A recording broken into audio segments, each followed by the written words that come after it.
Well, hello everybody, and aren't we having a great time here already? So tonight is about relationships, and well, yes, they can be complicated. But before we start, let's introduce everybody. We'll start with Angela, shall we? Hi all, I'm Angela and I'm a kinesiologist, a hypnotherapist and a transformational coach. And you're probably sick of the sight of me by now on these calls, right? Well, you and me both. So, Rachel. Hi there, I'm Rachel Gedney, down in the south coast, almost in the sea. The sea is literally down the road. And my business is House of Feminine, and I work with women 40 plus who want to make midlife their most fantabulous stage of their life. And relationships and intimacy is part of that. Yeah, well, okay. I'm just remembering the conversation we had last time about this. So it's like, okay. Willie.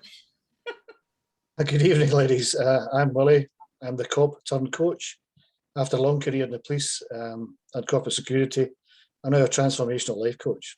I help people find the solutions to their stuff, because we've all got stuff in our lives. So I'm based in Troon in Scotland, and just happy to be here. Thank you. Mary? I'm Mary Corbett, and I'm over in Cork, just outside Cork City in the south of Ireland, and I am a life and small business coach, and I coach busy people so that they have better relationships with people and they have a move with flow. Flow, wonderful thing, flow. Yeah, flow is wonderful. Yeah. Well, I'm Leslie Marsh, and I'm just a wee problem child, actually. But I do tend to do a little bit of hypnotherapy and coaching myself. But I love a bit of a story, which is possibly why I'm doing this, because I love to hear everybody else's stories. So it's interesting that we're doing relationships, because at the moment, relationships are getting a little bit tense in places for some people. So I'm wondering how that's affected us via our clients, if at all. Has anybody got anything to say about that? Well, I've got a confession to make, Leslie. I shamelessly stole your post this morning about apathy. Ooh. And I used it as the basis for the topic of my weekly vlog with my IT geek friend. Oh, brilliant. So I have noticed a degree of apathy in my clients. I can't say the word I used in the video, but it can't be bothered to do certain things or accomplish certain things. But it's more serious than that. That article, I now know it's derived from the word apathy, which is Greek, meaning lack of feeling or an absence of emotion. And I think we could all relate to that relationships. We could all relate to that in the current situation, where that lack of motivation or lack of emotion has become exacerbated by the circumstances we find ourselves in. And I've certainly noticed that in some of my clients. Yeah, I think we've got a little bit of, if not Stockholm syndrome going on, then definitely this sort of overwhelm and shutdown situation. And when you're in the house with somebody 24/7, it can be almost like a neutral zone. I think it can also be almost like a war zone. I was trying not to say that. And I don't mean that in a nasty sense. I mean it that so many people have had to completely, suddenly that number of hours has made a massive difference to how they engage with each other. Yeah. It's challenging. It just has been very, very different. And you know, when you have a small number of people that you're liaising with and that you're seeing, every bad habit comes to the fore. And then you just get fed up dealing with it. And like that, you just give up.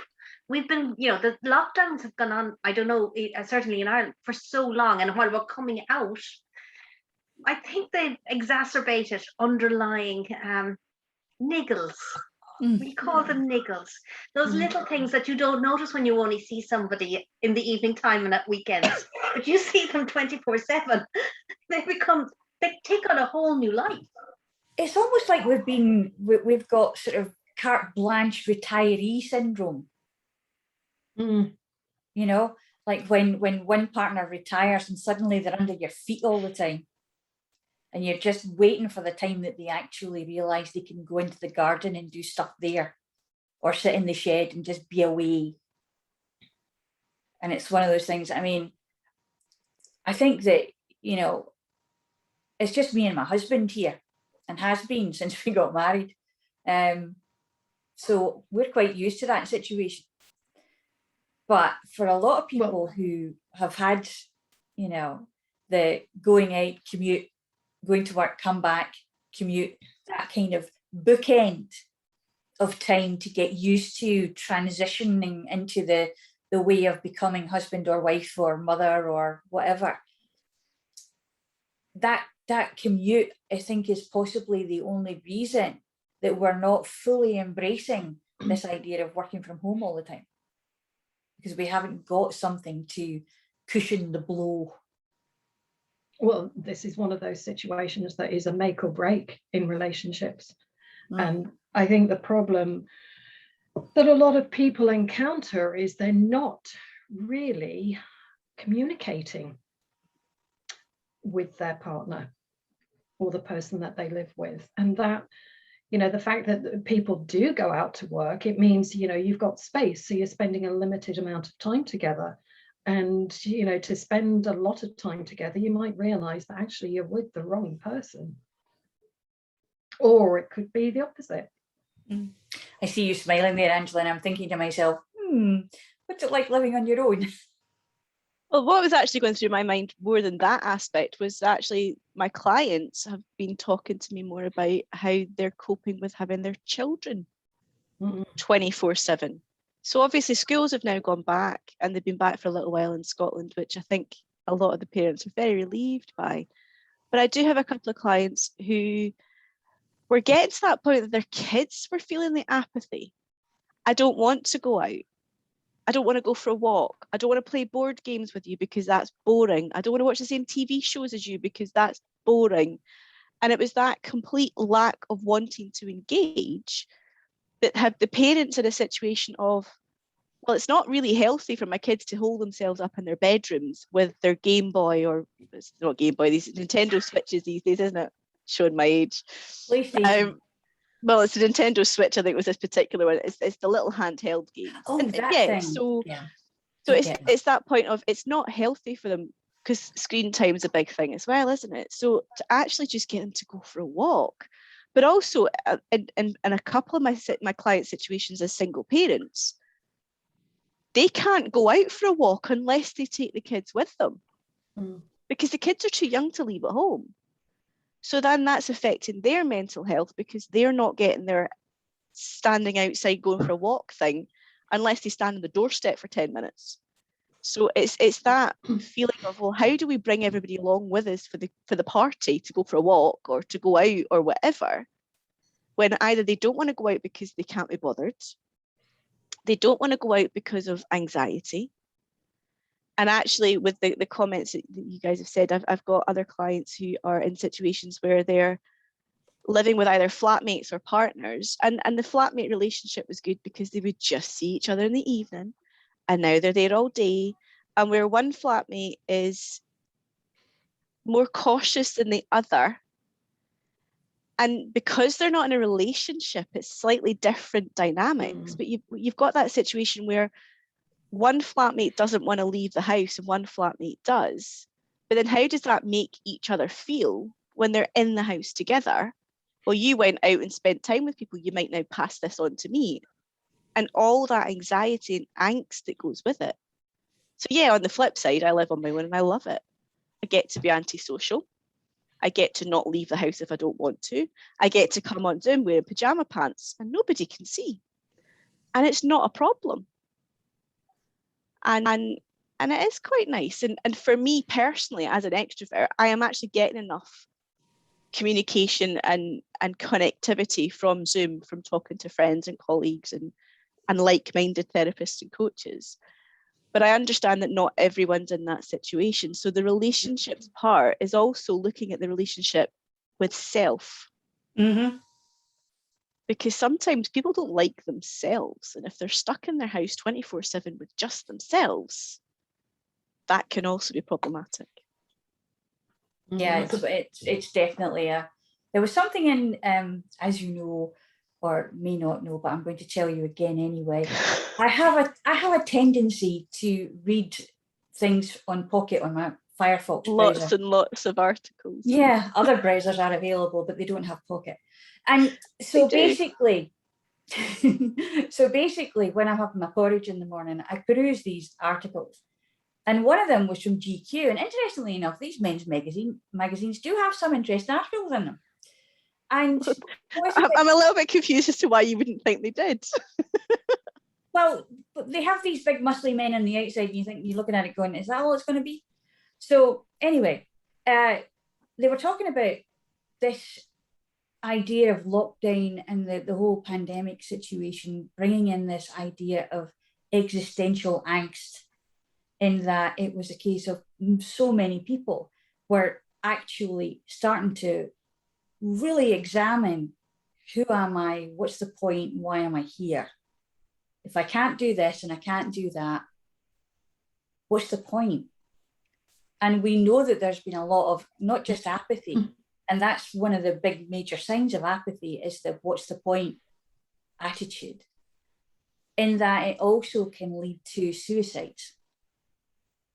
And we've seen an increase in the mental health situation that we're dealing with, where that has been a problem. The phone lines have been going crazy with people, with the Samaritans, etc., with people actually doing the what's the point, and there's no point in me being here anymore. And that, I think, has also got something to do with suddenly we don't have the wherewithal to not be validating ourselves outwardly. We have to actually look in and be a bit reflective and find out who we actually are. And some of us are so unused to that. If we want to. Well, yeah, but this is it. There's a lot of people who want to, and actually, it's not even that they want to; it's that they find themselves swimming in their own kind of malaise. This kind of, well, I've done that and I can't do that anymore. This is happening. What am I going to do now? Is this it? Is this all there is to life? And it kind of goes on from there. It's like Eeyore on speed, almost. Yeah, I find it fascinating, because coming from a completely different place, having lived abroad as a child and having to be self-sufficient, because it was the Middle East. We had no TV. We had the World Service and radio. We made our own entertainment, and I come from a big family, and it was very, very much, we played board games and stuff, and each one of my sisters has done that, and I've done it with our own children.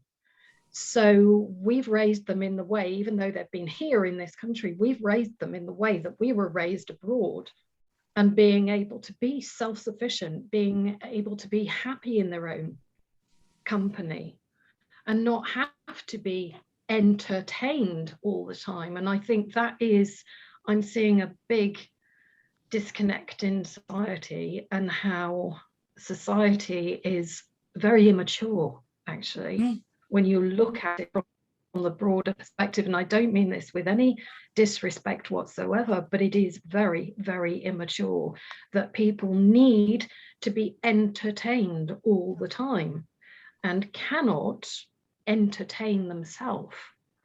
And then that leads to the bigger question: would they be less inclined to have mental problems and issues if they could entertain themselves?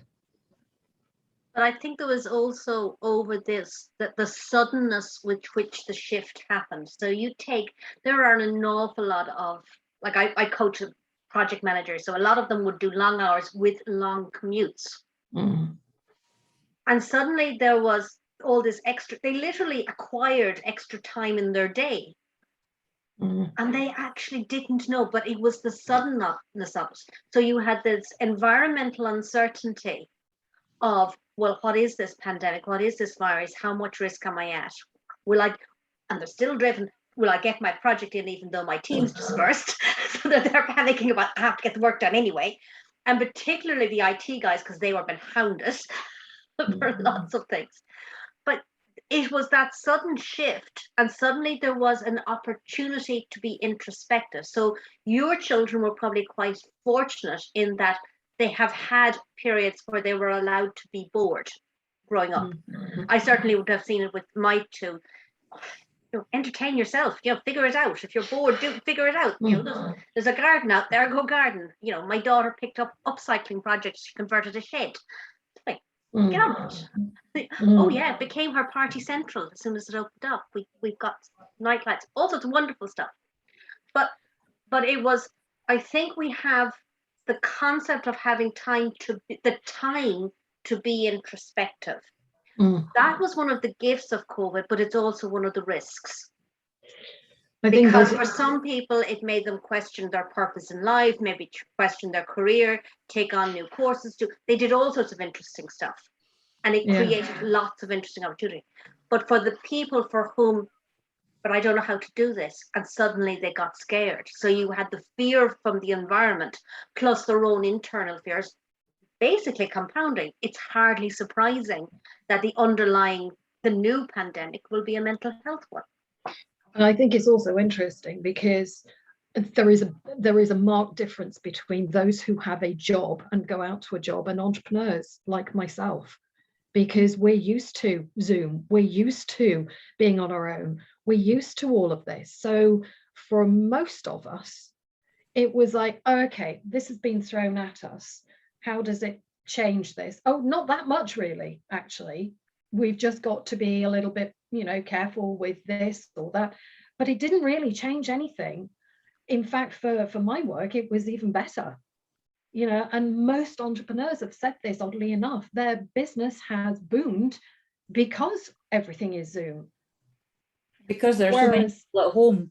Yeah, so many people at home. It is completely different. So I think there is definitely this divide that is always there between the employed world and the entrepreneurial, self-employed world. I think that divide is getting a little bit narrower, because what we've had with the mass exodus of people leaving their jobs, because not just because of COVID per se, but because of the actual psychological import of it, in that they've seen their mortality now, and they've realized that time is actually finite. And why am I doing this? Why am I commuting into work every day if I could go and do what they do? These people who do these things on their own. So I could, why should I be at work all the time? Not sure that's the only reason for this mass exodus. No, it's not the only reason. A lot of people are seeing it as an opportunity to actually do things, but also the relationships between the bosses and the employees have become very, very observed under the microscope almost, because they're nitpicking, because it's a case of the bosses have started to, some of them have started to get really afraid of, at the beginning particularly, of were they going to be able to pay them, how many could they lay off, what was going to happen, and then were they going to do the work when they were at home, or were they just going to skive? Again, I think that depends very much on the organisation that you've come from. It depends on the boss. So Rachel, you mentioned that because we're entrepreneurs, the Zoom culture is a little bit easier. I know that a lot of entrepreneurs really struggled with Zoom at the start. And I know for myself, my last corporate role, it was a hybrid model. We were in the office 2 days a week and we were at home. 3 days a week in the office and 2 days a week at home. But we also had that situation for the most of my team in Stirling. And when I say team, I just mean the people that I sat beside. All of our teams were in London, or in China, or in Hong Kong, or in India. So we weren't actually sitting beside our teams. So we were working that remoteness, even though we were sitting in an office. So I think there's a lot of organizations that already had those practices in place. Not all of them, there was a lot that didn't as well. So I think it's really difficult to make, as most people know, these sweeping generalizations are not one of my favorite things. I think there's so many different colors and shades to all of this. that there are some entrepreneurs that you tell them to come on Zoom. I mean, a number of us have networked together. How many people have we not seen since the start of the pandemic? Yeah. Because they don't want to do the online networking because they're not comfortable in the online space. But then other ones have taken it to like a duck in water. It's been really easy for them. I think that's the case with my good lady. She just doesn't like this medium, if you like. I'm interested in a comment that Rachel made about society becoming immature. And I agree with that. Yesterday, I delivered a workshop on resilience to a group of young apprentices through my local Chamber of Commerce.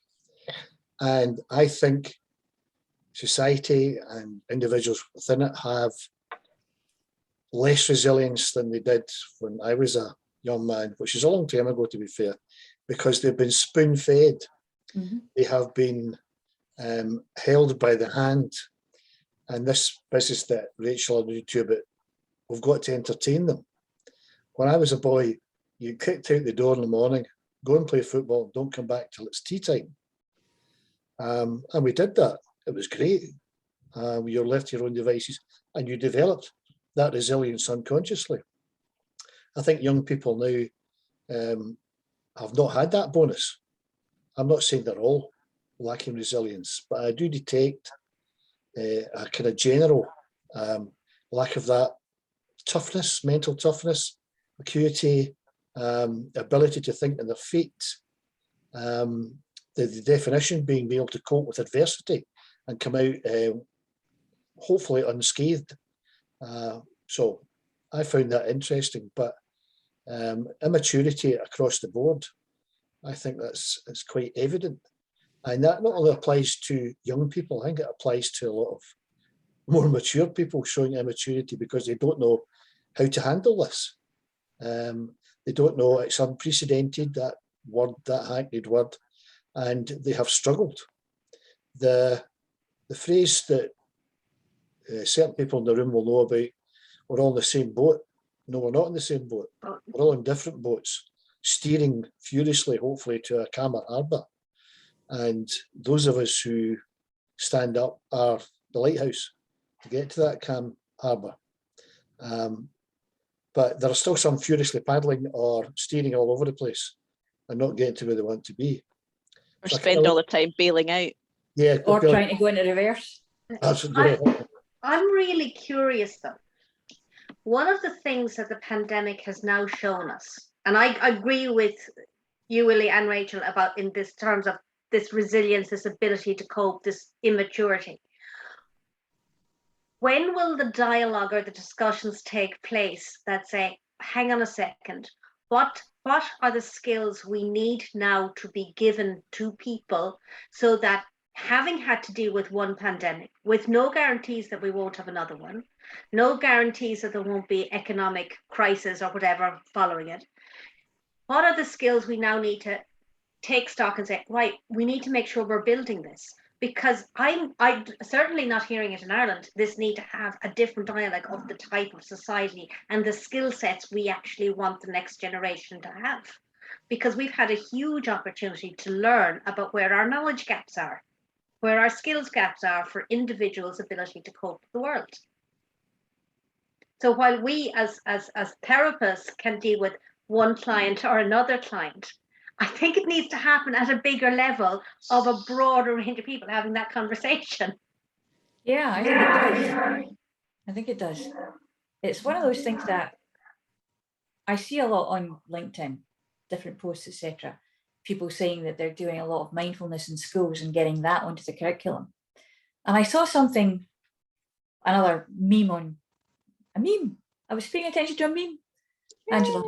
Yay! And it was a post that was asking about what's not being taught in schools and you think should be. And it had something like 67 million views. So I thought, oh, somebody's got hold of that. But it's true. There are certain things that we used to get taught at school in certain ways, different to how we do it now. And it might well be that trying to improve the way we educate children has actually taken away some of the skills that they should have. I mean, okay, when I went to school, it was still chalk and slate, but it's one of those things that, you know. But is it the schools though? So Willie's talking about when he was younger, getting kicked out in the morning and not coming home till tea time. So when I was younger, yeah, we got kicked out, but it wasn't quite as long. Mm. And then give it another 5-10 years, you didn't get kicked out because it wasn't safe to go out.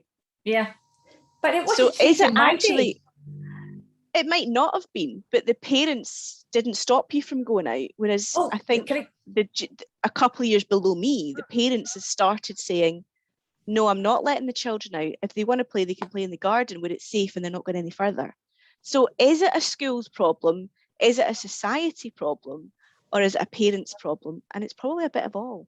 I think, yeah, what I was getting at there was it's the way that we educate. And that goes into the relationship between children and parents as well. Because the parents who are educating their children as to what to do in life and keeping them in and using like a screen, because when video started and Teletubbies, even before Teletubbies, it was a case of sitting the kids in front of the television, and that became the babysitter because they didn't want their kids to go out. But what Willie's talking about is that our parents didn't want us under their feet. They had housework to do. They had stuff to do. Not the way that it's done now. Because it's a lot easier to do the housework now than it was then. I think the educational point, the workshop yesterday was resilience and assertiveness. These are 18-year-olds, young apprentices. Last week's topic was interpersonal and communication skills. Now, why is my local Chamber of Commerce asking me to deliver workshops on these kind of soft skills, social skills? Because they don't get that at school. They possibly not get it at home. And it's not the employer's responsibility to instill these type of skills into their young apprentices. So why not? Well, they do need them to be able to talk to them, don't they? Yeah, but that I'm kind of filling that gap. Or sorry, the Chamber of Commerce is filling that gap, and I'm just delivering. So the employers get a Brucey bonus because I'm doing that. They don't have to, right? And hopefully that will make their apprentices a bit more rounded or skilled or whatever. But there is this disconnect, I think, as Mary said. There's this gap, right? So whether you were taught it consciously or not at school, resilience, self-sufficiency, self-awareness, taking care of yourself, and by that token, taking care of other people, that, I may be wrong, has kind of fallen by the wayside. And it's more of a, I don't know, namby-pamby nanny state where the people are patted in the head or they're there. So you've got a cut knee, let's say, immediately 999 to the hospital, as opposed to bit of iodine, bandage, get on with it, son. Now, maybe I'm showing my age off here, but I do think there is this knowledge gap, skills gap, resilience gap, whatever you want to call it, and how do we fill it? And at the moment, it feels as if it's the volunteer sector that's doing it. So just a lot of the things that you're talking about there, a lot of the skills are things that I do with the volunteer work that I do with the Sea Cadets, that we're teaching them about self-respect and about self-discipline and self-responsibility. That should it be down to the likes of myself as a volunteer to be teaching these skills to teenagers or not? Or it is a case of who should the responsibility lie with? It's interesting though, because like Willie will know what I'm talking about. Mary will know what I'm talking about. Probably Rachel, you know what I'm talking about when I say that. When we were growing up, it was almost like we were being brought up by the village, by the community around us. Yeah. Because if we did something wrong in front of somebody else's house, that parent was allowed to give us a row. Then they were allowed to take us by the scruff of the neck to our parents, who would then give us another row, if not a belting. Number one, for doing it. Number two, for having the shame of the neighbour having to bring us to the door and tell them about it. I mean, I got knocked down once. We can see this thing here. I got knocked down, nutted the pavement. Good Glasgow kiss, Willie. And basically, fantastic, wonderful. Basically, ended up that the police came. They were going off duty. And they came and they picked me up and they got me in the ambulance and things. And then they followed me because they wanted to know what was going on. And he actually said to me, he said, would you like us to take you home? You know, after they pulled the pavement out of my face. And basically I said to them, no, you're all right, thanks very much. He said, but you're fine, we'll take you. We're just about to go off duty. We can pass by your place, no problem. No, it's all right. If you take me home, you will find me in the morgue in the morning because my mother will kill me. For being taken home by the police. For bringing a policeman to the door. The only time you have a policeman at the door is if somebody died or somebody's done something really, really bad. That is absolutely straight. The ultimate sanction was, I'm going to take you home to your parents.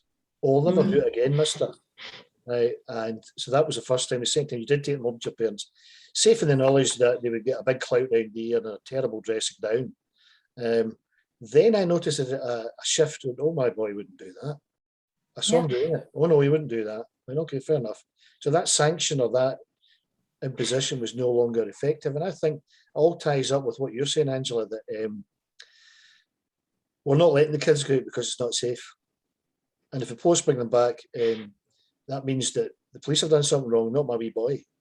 And that, we talk about self-respect and respect for authority or whatever. You're right. Whose responsibility is it to teach young people that now? Is it parents, society, the police, the teachers, the government? It's almost like in my police career, there was a snowma idea, which was, it's not my job. That's not my job. Snowma. Right? And I increasingly found, because we ended up being social workers, I've been a plumber, I've been a joiner, I've been a changer of light bulbs. You name it, right? This is what you were called upon to do. And I think the police get a bad rap, and quite rightly so on some occasions, as do some of the other emergency services, but you're on a hiding to nothing. To me, policing is about law enforcement. That's it, straight up. All the other tentacles that go with that, and they get sucked in. And yeah, I've been a paramedic, I've been an ambulance driver, all sorts of things. But the gap, go back to the subject, who fills the gap? Because there is a gap. I can see there's a gap, and my clients are illustrating there is that gap. And sorry, Mary. I come from an original background of project management, and at the end of every project, you'd have a post-mortem or a review. What can we learn so that we get it better the next time? I don't have any sense that a review of what has happened during the pandemic will stretch out to, hang on, we've got challenges with how we're creating society and we need to discuss it. We will have a review of procedures and processes for vaccination, for communication, for this. But that bigger question of how do we mind people so that people are more resilient going forward, because we don't know if we'll have another crisis in the next 50 years. I don't have any sense of that forming part of that discussion. The thing is, the way, as Willie said, that we've got a nanny state going on. And once you've built a dependency, you've institutionalized 2 or 3 generations now. Yep. A lot of them can't remember what it was like to not be that way. So they have no clue. There's no education. There's no relationship between that and the understanding of what it's like to be. And the only time they get that is when they do gap years to go to India or Nepal or places like that, where that's still happening because they don't have a choice. And it's, and it's one of those things that it tends to be that you will get people who are more communicative and better at responding in a relationship where they can communicate and talk to their children, and in such a way that their children realize what's going on. However, that doesn't stop the children from going to their peers and being educated there differently. I mean, we talk about whose job is it, but things like responsibility. I mean, as my son was growing up, I'm from a family of girls, so my father taught us how to change wheels on the cars because he was working abroad, all of that kind of stuff. I taught my son how to cook, to clean, to iron, to use the dishwasher, to use the washing machine. Consequently, it's like he would make somebody a great husband, because he can do all of that. He might not want to or choose to, and he does rely, because he still lives with me, but it is about giving them responsibility. It's like when we used to play board games, because I love board games, and so I would play board games with him, and we'd make a game out of putting the games away. So it wasn't my job to put and clear up after him. I was damned if I was going to do that, have a child that I was going to have to clear up around, because I had enough to do. I was on my own. I was going through a divorce. But at the same time, he enjoyed that. He really enjoyed the responsibility of making sure all the pieces of his game were put away. And I think he's grown up to realize that he is ultimately responsible for what he does. And I think that is, I think that's something that is lacking with parents. And it's, how do we address this without making people feel bad? Because there's a lot of people who are good people. They just don't know what to do. They don't know how to do that. So they need somebody to help them and show them the way, in the right way, not in a, you've done this wrong and you need to be doing this. So where do we begin? I've taught financial education, and I kid you not, we had a one for the adults and one for the children. The children in the schools absolutely adored it, because, and you'd see in each class, in each year, because we would do a whole year, and in each class there were about 2 of them, and you were going, there's the next Richard Branson, there's the next Deborah Meaden. But it was amazing. They absolutely engaged 100% and loved it. And I mean, we got going quite well down here, and I think it's partly on the curriculum now, but it's, it's things like that we need to get in schools on the curriculum, but also bring.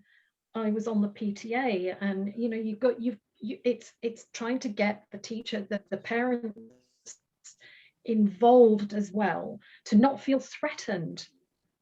Because if it's all in the school, you get a lot of parents who feel threatened by it and think, oh, well, I'm doing a really bad job. But it's because they haven't been taught any other way. They don't know any other way. So there is a gap. So where do we start it? To tell you the truth, there was a point where, as I said, I'm not good with numbers anyway, but my godchildren were coming home with their homework, and we were all looking at it going, what the hell is that? Because they changed the way that they did maths. Yeah. I mean, they weren't, it was basically Greek. And I don't mean... A lot of maths is Greek letters, right? I was just going there, Angela, thank you. I was just going there. I noticed that when my stepdaughter, who's exactly 40 years younger than me, so when she was in secondary school, she would bring her homework back. I was like, what on earth is that? The way I was taught was, it's really simple. Like, it was a post on Facebook, add 40 and 28, right? So that to me is 40 and 30, take away 2, easy peasy. But Zara would come in and there'd be some convoluted mechanism for that. You take that away and add that on and put a bracket in there, and what? However, what would be the answer? Would it parenting skills at night school, where you could go and learn how to be a good parent? Or do you just kind of use it, or do it by osmosis, looking at what your parents did? I remember my father, I was the eldest in the family. I had a clue. I was the experiment. And he was quite tough on me, which really annoyed me, because he was not nearly as tough as my younger sister and ultimately my younger brother. I was the guy that got all the experiments, if you like. Like, the tough guy, it was a hard cop and harder cop, my mum and my dad. But hey, it didn't do me a harm. I think we'll go back to the point about the gap. Is it the state's responsibility? Is it the education's responsibility? Is it our responsibility? But I wouldn't like to go to someone and said, you're a pretty shit parent, actually. Here's how you should be doing it. Because quite rightly, I'd either get a slap in the face or be subject to a tirade. But that's where it becomes this falls through the cracks in the pavement, because one organisation, or whatever, says, no, nothing to do with us. Although the nanny state thing, I think, is becoming even more prevalent, is that we want to interfere in every aspect of your life and your children's life because we know better. Really? So I'll end my rant there. Oh no, it's like, yeah, there's so much going on in relationship wise. How we respond and react to things has got to do with how we've learned how to respond and react to things. And sometimes that gap is like the overwhelm situation, when you find yourself that you don't know what to do or what to say, when you're sitting in a situation you can see that there are things going on that could be easily fixed. However, that person is already way down the rabbit hole and they can't do anything about it. I'm curious about that. It could be easily fixed. I think that's a very perspective thing. Yeah. I think that what one person says, oh, that's a quick, easy fix, to the person that's stuck in it, it's anything but. Well, as you know, having had to work with me on IT, yes. But everything is perspective. And particularly in relationship, at a minimum, if you have two people in a relationship, you have two differing perspectives. And so trying to find that common thread of perspective. I mean, and you come in as the coach or the therapist, and you're adding a third perspective into it. It makes it particularly more challenging because it's about, there is no right or no wrong. I mean, you can say that the parents haven't done this or they haven't done that, but no, they've done the best they could with what they found themselves in. So you're trying to say, well, how could we move it? What's the outcome? So I think it comes back to this idea, and I think there has the potential from COVID to have an impact, is that because people have started to be, there has been more introspection and more questioning over the course of lockdowns because people had time. But because people are questioning things, I think the potential is there is that they're prepared to see other perspectives and look. And I think when we do that, then we have a better chance of improving all the relationships. Because if we can at least recognize that we are only looking at something from our own perspective, and we can acknowledge that another person has a different perspective, there's hope, there's scope to make improvements. The other thing is the expectation situation. I'm getting a lot of, Yeah. what's going on with that? Okay, just keep going. The other thing with the is expectations. And it's one of those things that we all have them, but what we don't do is actually offer them up on the table right away.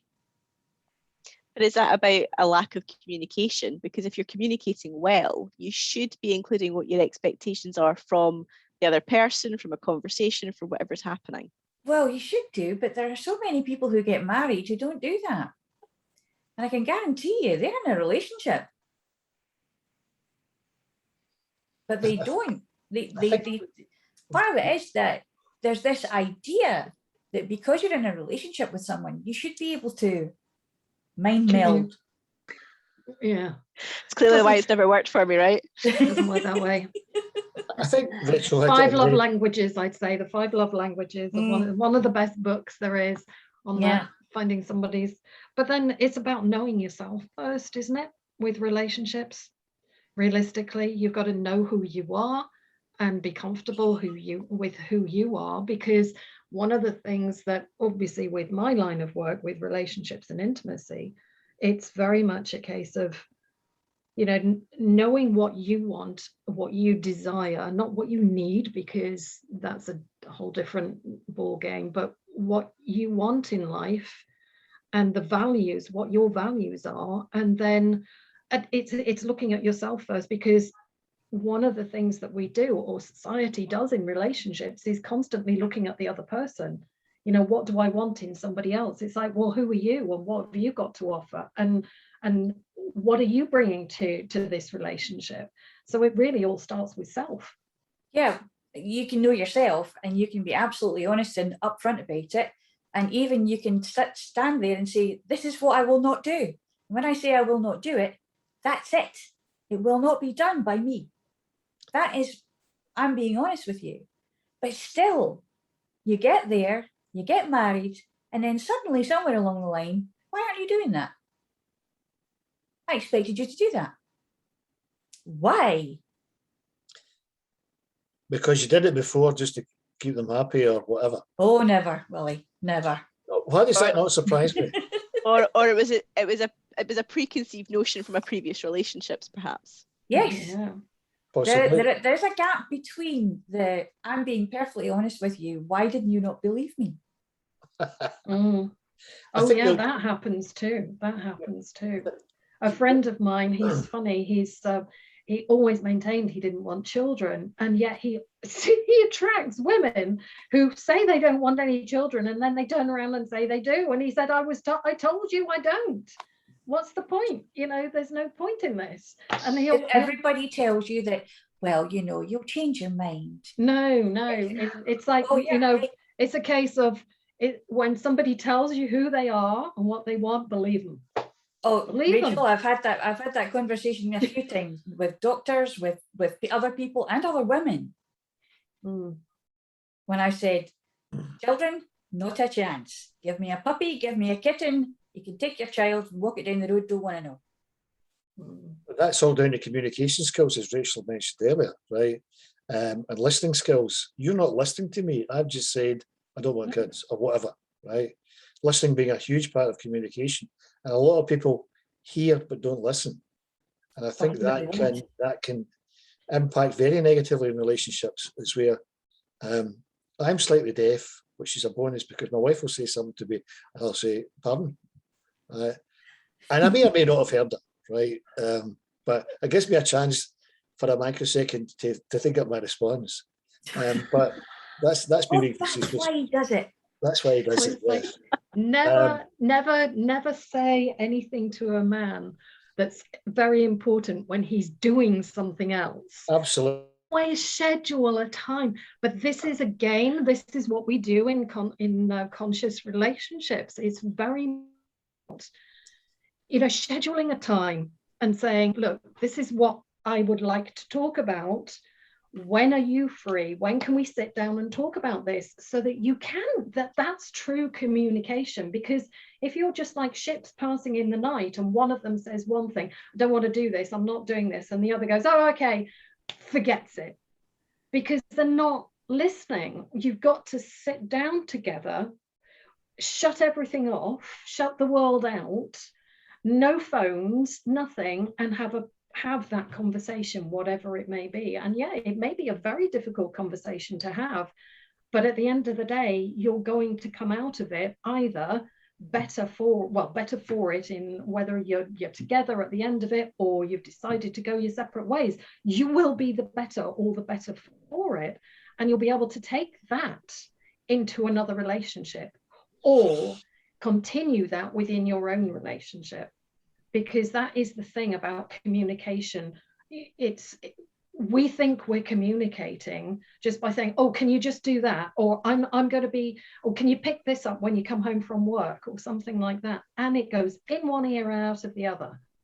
That's what quite rightly so. But that is not communicating properly. And I guess it then pulls it back to that first step that you've already mentioned of how can you expect something from other people if you don't know what you expect from yourself?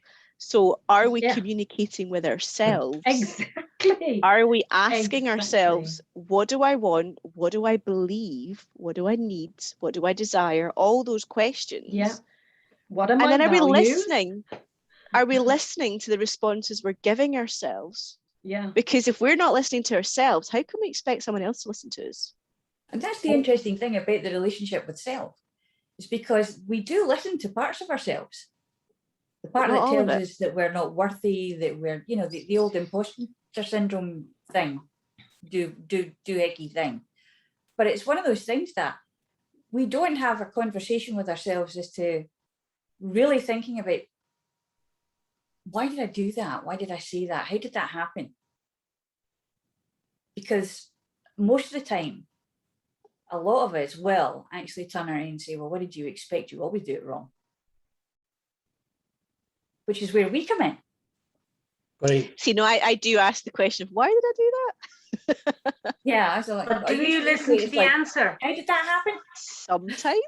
Why am I here? How How did I get here? The self-awareness thing, right? It took me a long time to learn this, but self-awareness, self-reflection, whatever. And if we're not self-aware, right, we're going to struggle in relationships with other people. What do I want, as Angela said, back to what are my values, what are my standards, expectations. My lovely wife used to hammer me for expectations because I had very high expectations for myself and from other people. When I didn't meet these expectations, I got angry. And we had a long conversation about that. Not so much now, because you set your stall out. I am sufficiently self-aware. Here are my expectations, standards, etc., etc. Communicate them intelligibly, if you like, and people can't come in later on and say, well, you never told me that, or I didn't expect that from you. Well, I've actually communicated where I am at, what I'm about, all about me, and that's it, what's and all. And I think people are and I'm a sufficient age, you know, another 10 years, I'm able to do exactly what the fuck I like because I'm an old person, right? And you get away with murder, right? So they cut you up in the motorway, they bang into you in the supermarket with their trolleys and look at you with disdain when you have the audacity to say, hey, wait a minute, right? So I'm really looking forward to that. But however... Is it Victor Meldrew, here we come, yeah? I don't believe it. So my wife used to call me a cross between Victor Meldrew and the Incredible Hulk, because I was either moaning about something or busting up my clothes in anger. Not so much now. But anyway, how do we teach self-awareness? Or should we be teaching it? Well, this self-awareness thing really makes me, I just watch people. I'm a people watcher because I don't look at my phone except if I'm, if I'm meeting somebody, I'm looking at if they've sent me a text. But if I'm on the bus or on the train or whatever, I just don't look at my phone. And I think it's so funny how people are walking down the street. They have got no idea of what's going on around them. And I will stop and almost have them walk into me just to make them kind of go, oh, because they are so not aware of what's going on around them. I think it's really interesting to watch people in that. Well, the self-awareness has been replaced by self-absorption. Yeah. To the point where you see the funny skits where the person's on a mobile phone walks into a lamppost. Really? This is it though, the biggest relationship people have, particularly from childhood upwards now, is with their phone. Yeah. It's their security blanket, their source of information, their ambition. Connection. You ask kids these days what they want to be. I want to be an influencer on Instagram. What is that anyway? Well, like, I mean, you don't want to know. The other day I was in the pool and we got a jacuzzi as well, and all the time I was in the pool there was a guy in the jacuzzi, and I watched him walk around the pool, and I noticed he had a limp, and I thought, oh, he's going into the jacuzzi for some therapy. Now this is self-awareness that doesn't exist for him, obviously, because the whole time he was in the jacuzzi, and after I'd finished my swim I went in the jacuzzi, he was on his phone. For a start, having a phone near water just to me is just balmy, but at the same time it's like, if you have got an injury, surely you went in that jacuzzi to get some therapy. Why are you not focusing on that rather than your phone? Because you're not doing yourself any good whatsoever. Now that's my background in sports science and injuries and stuff, so I'm very self-aware in that regard, but there is no self-awareness, and it goes right across the board, and it doesn't matter. And I've seen it even right at the top of the pile, never mind right at the bottom. So how much of that is that they can't bear to be alone? So if they've got their phone, they've got a distraction, they don't have to think about what's happening in their own heads because they're silencing that noise in their own heads by reading a book, by watching something, by reading a Facebook stream, whatever it is they're doing on their phone. It silences the voice in their head, so they don't have to get to know themselves. There's also seems to be this dissociation. It's like dissociationitis. It's a case of, I'm not really here. I don't have to engage with you. I mean, it's now become an excuse for if you don't want to talk to somebody and you see somebody coming up on the street and all right, get the phone out, start doing this, head down, just keep walking. But it's all right because whoever sometimes that can be really useful. Anyway. I'm with you, Angela. It was a very useful tool when I was doing covert surveillance. You took the phone out and pretended you were talking to someone and the person just walked past you, whereas you'd been stood like a stookie. It was what we called a prop. It was very convenient. But I had a conversation with someone, and it may have been one of our groups, about should they ban kids from having mobiles in school. I tell you what it was. It was a lady who I'm working with for the apprentices, who used to be a teacher, and one day she was so fed up with them on their phones all the time, she came in with a box and said, right, put the phones in the box, right? So the next day the headmaster comes in and says, you can't do that because the parents are complaining. And she said, well, do they want them to play with their phones and get a D- in their history lesson, or will we play it my way? And she got actually bombed out, and they'll get a D- in their history, which is ludicrous in my view, that the parents would sacrifice the education for the sake of their kids playing in school or playing on the phone in a school. That would have been absolutely taboo in my day. Not that we had mobile phones in those days, of course. Yeah, but this is a case of they want to be in contact with them all the time. And yet now that they're actually in contact with them all the time, they don't like it so much because it's physical contact. It's a relationship nightmare. But then relationships can be that way, can't they? They can. Sometimes the more nightmarish, the more we like them. Otherwise, why would we stay? That's a whole other subject. It certainly is. So basically, it's a case of we have relationships. Relationships is a very big word. It covers a lot of ground. And it's a relationship interference situation that we are listening to and seeing and understanding not so much. Because until we actually have a better relationship with ourselves, we can't really, and it's a cliche, but it's a cliche because it's true. Until we have a better relationship with ourselves, we can't really understand or even think to understand what someone else is going through, what someone else is doing, and how they're thinking about life. Because if they're sitting in a corner all apathetic and curmudgeonly, you're not going to want to talk to them anyway. However, they might be the ones who are in pain. And then what happens? They go away someday and you don't see them again. Do you wonder where they went? Or is it just a case of, oh, and back on your phone? That might Did be you even notice them in the first place? Yeah. And sometimes that cry for help is only in body language or in something else that they say. But if we don't have a relationship that we can actually recognize these things, it'll go unnoticed. It'll go under the radar.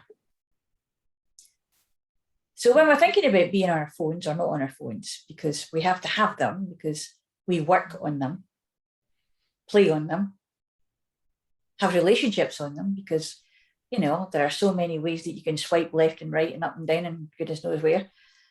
But, do we need anybody else anyway? I mean, I think there's a big bang program where Raj falls in love with Siri. I haven't seen that one. Then again, that character is falling in love with everything. So, yeah, I mean, there is a lot of that going on as well now. People are forming bonds. People are getting married to the Eiffel Tower and things like that. I'm not entirely sure how that works, but I don't think I want to know how that works. No, But this is it. There are relationships and there are relationships, and there are levels of relationship that we haven't even plumbed the depths of yet, or the heights. So we may well return to this conversation at one point, and it may well still be complicated, but hopefully a little less so. So we'll see you next time, when we'll surely be talking about something else. Maybe. Maybe.